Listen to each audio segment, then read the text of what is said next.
বোমা উদ্ধার, ফাঁকা মাঠ থেকে বোমা উদ্ধারকে কেন্দ্র করে ব্যাপক চাঞ্চল্য।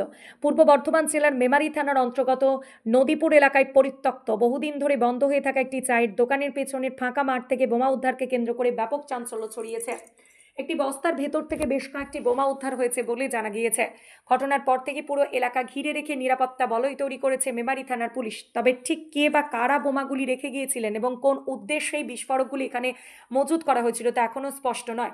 এদিকে ঘটনাস্থলে পৌঁছায় বোম ডিসপোজাল টিম। খুব শীঘ্রই তারা বোমাগুলি নিষ্ক্রিয় করার প্রক্রিয়া শুরু হবে বলে সূত্রের খবর। ঠিক কতগুলি বোমা উদ্ধার হয়েছে সে বিষয়ে নিশ্চিত তথ্য মেলেনি, পুলিশের তদন্ত চলছে।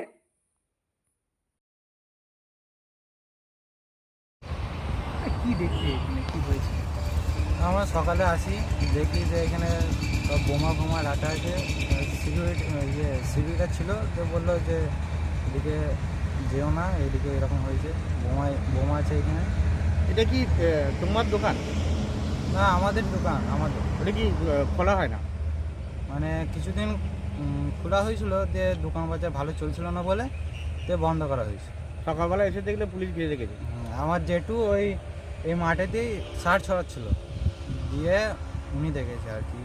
উনি কি পুলিশকে খবর দিয়েছেন? না না, উনি খবর দিইনি। তার আগে থেকেই পুলিশ এসেছিল, যে উনাকে বলেছে যে এরকম বোমা আছে এইখানে কাজটা আপনি বন্ধ করুন, যে সার ফার ছড়ান না।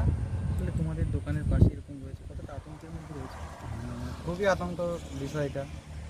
কি চাইছো? আমরা চাইছি যে এখানটায় কিছু একটা ব্যবস্থা নেওয়া হোক, যাতে এই ধরনের ঘটনা না ঘটে। কি নাম? নবাব আলী শেখ। এটা কোন জায়গাটা? এটা নদীপুর বটতলা, কোন পঞ্চায়েত? বাগিলা পঞ্চায়েত।